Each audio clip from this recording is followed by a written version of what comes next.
اعوذ باللہ من الشیطان الرجیم بسم اللہ الرحمن الرحیم۔ امام علی نقی علیہ السلام کے سلسلے میں درس کا سلسلہ چل رہا ہے جو اب رفتہ رفتہ آخری مرحلے سے نزدیک ہو رہا ہے۔ میں نے امام علی علیہ السلام کے کچھ خاص واقعات، حالات، ان کے زمانے کے سیاسی حالات، خلفاء کا تذکرہ،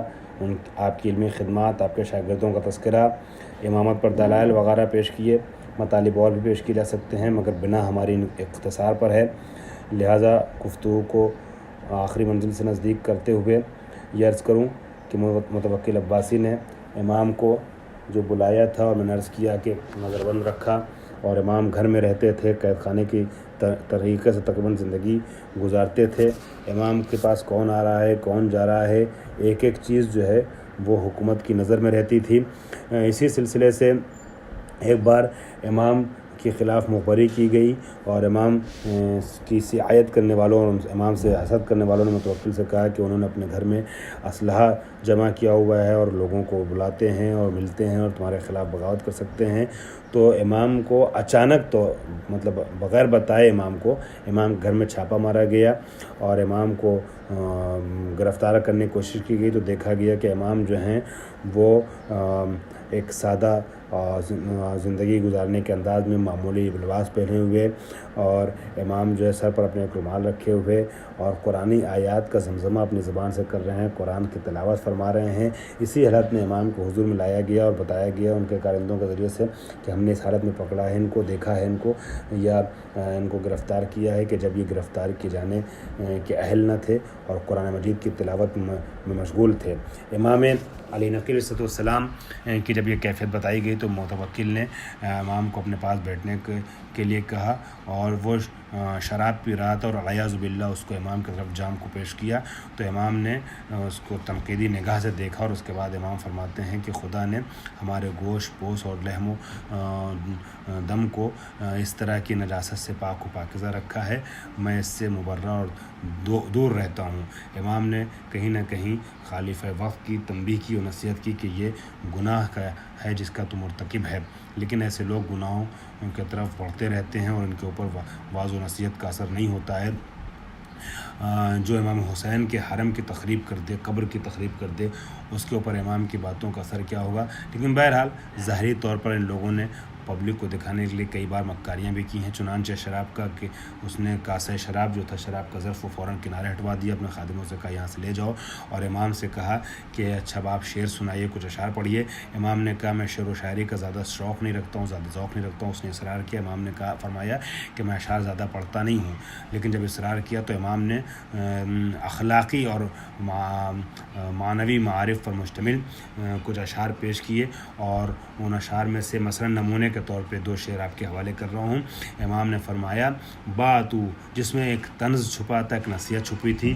اور ایک مشورہ چھپا تھا، اور ایک درس چھپا تھا۔ امام نے فرمایا باتو علی قل الاجبال تحرسهم غلب الرجال فما اغنتهم القلل، باتو علی قل الجبال تحرسهم غلب الرجال فما اغنتهم القلل۔ ان لوگوں نے شب گزاری پہاڑوں پر اس حالت میں کہ پہاڑ ان کی حفاظت کرے، حالانکہ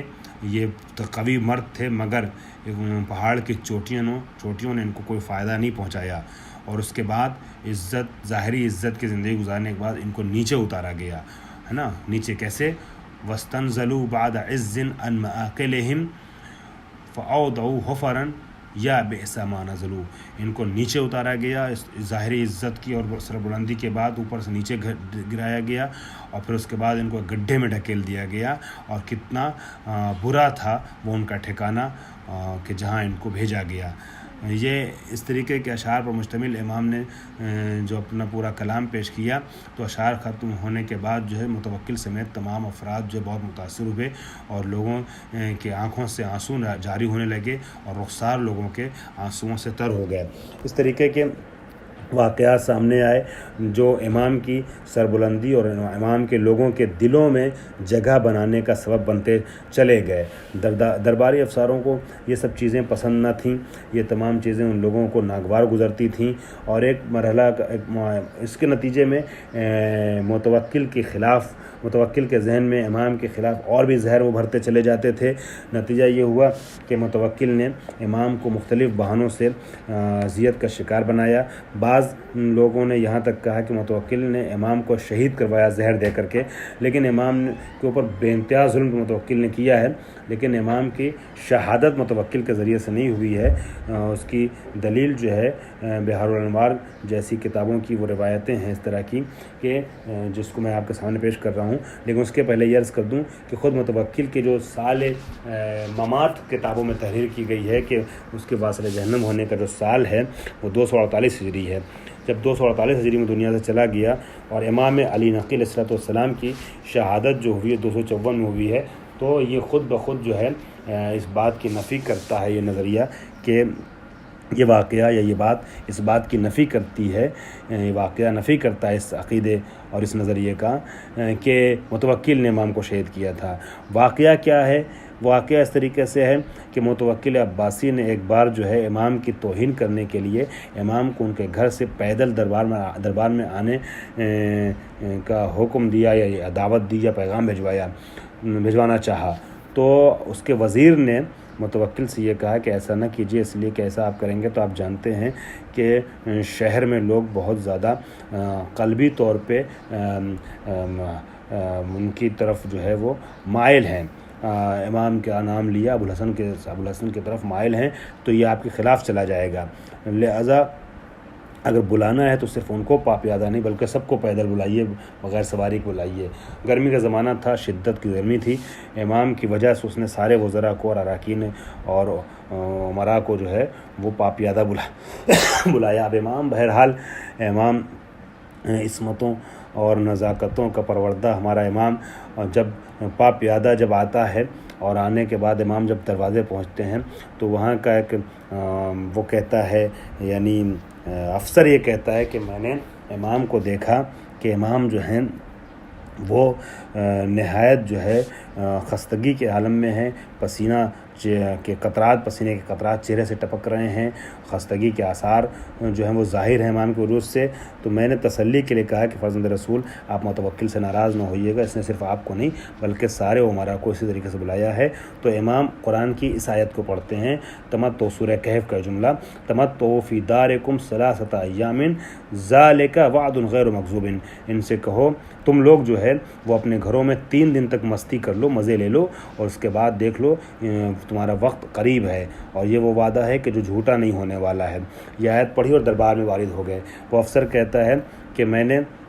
جو ہے وہ کسی امام کے چاہنے والے کو یہ جملہ امام کا سنایا کہ تمہارے امام نے ایسے ایسے کہا ہے، تو وہ کہتا ہے کہ اگر امام نے ایسا کہا ہے تو اس کا مطلب یہ ہوا کہ متوکل 3 دن کے بعد واصل جہنم ہونے والا ہے، 3 دن سے زیادہ وہ دنیا میں باقی نہیں رہنے والا ہے۔ تو وہ کہتا ہے کہ میں نے جب یہ سنا، اور اس نے شیعہ نے اس کو مشورہ دیا کہ دربار میں جو کچھ تمہارے اموال ہوں وہ واپس لے لو، نکال لو وہاں سے، ورنہ پھر دربار میں جو اتھل پتھل مچے گی، فساد برپا ہوگا، اس میں تمہارا نقصان ہو جائے گا۔ یہ کہتا ہے مجھے یقین تو نہ تھا پورے طور پر، مگر میں نے سوچا کہ دور اندیشی اور احتیاط میں کوئی مذائقہ نہیں ہے، میں نے جو کچھ ہمارا مال تھا دربار سے نکال لیا، اور پھر اس کے بعد مجھے معلوم یہ ہوا، میں نے دیکھا کہ 3 دن کے بعد متوکل قتل کر دیا گیا اور دربار میں افراتفری ہوئی، اور اس طریقے سے میرا مال جو ہے وہ محفوظ رہ گیا۔ بہرحال یہ واقعہ بتاتا ہے کہ متوکل نے ظلم تو بے انتہا کیا، مگر امام کا قاتل متوکل نہیں تھا، اور وہی روایتیں جس کی طرف میں نے پہلے بھی اشارہ کیا ہے کہ معتمد عباسی جو ہے یہی جو ہے امام کا قاتل ہے، امام کا قاتل ہے۔ معتز امام کی شہادت کے زمانے میں یعنی 254 ہجری میں معتز عباسی جو ہے یہ حاکم تھا، لیکن معتمد عباسی جو 2 اماموں کا قاتل ہے اس نے امام کو قتل کیا، معتز کے حکم سے امام ہادی کو قتل کیا، اور خود اپنی حکومت کے زمانے میں 256 سے لے کے 279 تک کا جو زمانہ ہے، اس زمانے میں امام حسن عسکری علیہ السلام کو یہ شہید کرتا ہے، امام کو زہر سے شہید کیا جاتا ہے، اور امام کو سامرہ میں دفن کیا جاتا ہے، جہاں امام حسن عسکری کا بھی بعد میں روضہ بنا، بعد میں قبر بنی۔ دونوں شخصیتیں امام ہادی اور امام عسکری دونوں سامرہ میں دفن ہیں، اور سامرہ کو 2-3 بار پوری تاریخ میں حملے کا شکار بنایا گیا ہے۔ دہشت گردانہ حملہ کئی بار ہوا، خاص کر کے 2006 اور 2007 میں ایسے شدید حملے ہوئے ہیں، اور 2014 میں کہ پورا روزہ امام، مطلب 2014 میں تو کوشش ہوئی مگر روزہ منہدم نہیں ہوا، لیکن 2006 اور 2007 اور 2008 میں جو ہے کہیں امام کا روزہ اس طریقے سے منہدم کر دیا گیا کہ نئے سرے سے روزے کی تعمیر کرنی پڑی۔ امام کی آخری حصے میں گفتگو کے میں امام کی ایک دو حدیث آپ کے حوالے کر دیتا ہوں۔ ایک حدیث میں نے جس کا شروع میں اشارہ کیا تھا، التواضع ان تعطی الناس ما تحب ان تعطى، تواضع میں سے یہ چیز ہے کہ تم لوگوں کو وہ چیز دو جس کو تم خود پسند کرتے ہو، یعنی جو حق تم حاصل کرنا چاہتے ہو لوگوں سے، جو ریسپیکٹ، جو احترام، وہ تم دوسروں کو عطا کرو۔ اسی طریقے سے امام فرماتے ہیں اس زمانے کے حالات کے تحت امام بولتے ہیں، اور یہ حالات کہیں بھی ہوں تو حدیث پہ عمل کیا جانا چاہیے۔ امام فرماتے ہیں لو قلت ان تارک التقیۃ کتارک الصلاۃ لکنت صادقا، اگر میں یہ بات کہوں کہ تارک تقیہ تارک صلاۃ کے طریقے سے ہے، تقیہ کو چھوڑ دینے والا نماز نہ پڑھنے والے کے طریقے سے ہے، تو میں سچا ہوں، میں نے سچ کہا ہے۔ چونکہ ائمہ کے دور میں تقیہ کی بڑی تاکید ہوئی، اور تقیہ کے سبب ہمارا مذہب جو ہے وہ عرب سے ہندوستان اور دوسرے علاقوں میں پھیلتا چلا گیا۔ ہمیں یہ بات یاد رہے کہ قاضی نور اللہ شوستری جیسی شخصیت نے ہندوستان میں 150 کتابیں شیعہ مذہب کے دفاع میں تحریر کی، اور سب تقیہ کے حالت میں رہتے ہوئے زندگی گزارتے ہوئے تحریر کی ہے، اور جب ان کا راز کھل گیا کہ وہ شیعہ ہیں تو ان کو شہید کر دیا گیا جہانگیر کے زمانے میں۔ تو تقیہ نے بہت مدد کی ہے شیعت کی، اور یہی وجہ ہے کہ 5ویں امام نے فرمایا ہے التقیۃ دینی و دین و آبائی من لا تقیۃ اللہ لا دین اللہ، تقیہ میرا اور میرے آباء و اجداد کا مذہب ہے، جس کے پاس تقیہ نہیں ہے اس کے پاس دین نہیں ہے۔ گویا تقیہ کے جہاں پہ تقیہ کے حالات ہوں وہاں تقیہ کرنا نہ صرف جائز ہے بلکہ واجب ہے، اور دین محمدی کو آگے بڑھانا ہے، مکتب جعفری کو آگے بڑھانا ہے تقیہ کے دور سے گزرتے ہوئے۔ امام کی ایک عجیب حدیث اور بھی ہے جو امام اس طریقے سے ارشاد فرماتے ہیں، الدنیا سوق ربح فیہا الدنیا سوق ربح فیہا قوم وخسر آخرون، دنیا ایک بازار ہے کہ جس بازار میں ایک قوم نے فائدہ اٹھایا، دوسرے قوم نے گھاٹا اٹھایا۔ جو عقل مندی کا سہارا لیتے ہوئے کام کرتا ہے وہ اس دنیا میں دین پر عمل کرتے ہوئے آگے بڑھتا ہے، وہ کامیاب ہوتا ہے، دوسرا ناکام ہوتا ہے۔ امام فرماتے ہیں الحکمت لا تنجح فی اتباع الفاسدہ، لا تنجح فی اتباع فاسدہ، حکمت اللہ کی ایک ایسی نعمت ہے، حکمت و دانش، کہ جو فاسد اور برے اور خراب دلوں میں جگہ نہیں کر پاتی ہے، یعنی اس کی جگہ جو ہے پاک و پاکیزہ دلوں میں حکمت کی۔ امام فرماتے ہیں ان اللہ جعل الدنیا دار البلوى والآخرۃ دار عقبہ وجعل بلوى الدنیا لثواب الآخرۃ سببا وثواب الآخرۃ من بلوى الدنیا عوضا، کہ اللہ نے دنیا کو امتحان کی جگہ قرار دیا ہے اور آخرت کو پروردگار عالم نے دار عقبہ قرار دیا ہے۔ اور امام فرماتے ہیں کہ اللہ نے دنیا کی بلا اور مصیبت کے لیے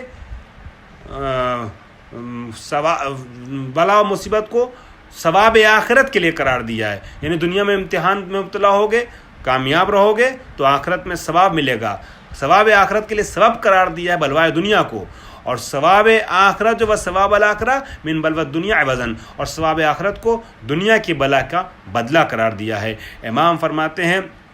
اس سلسلے میں اور بھی حدیثیں مگر چھوڑتے ہوئے آخری حدیث امام کا ارشاد ہے کہ من رضی عن نفسہ کثر الساخطون یا کثر الساخطون علیہ، جو خود سے راضی ہو جاتا ہے اس کے مخالفین اور اس سے عداوت کرنے والوں کی تعداد بڑھ جاتی ہے۔ لہٰذا انسان خود پسندی کا شکار نہ ہونے پائے، دوسروں کو پسند کرے اور خود اپنے اخلاق کو سدھارے تاکہ لوگوں کے دلوں میں اس کی جگہ بنے، دشمنی میں اضافہ نہ ہو۔ وآخر دعوانا ان الحمدللہ رب العالمین۔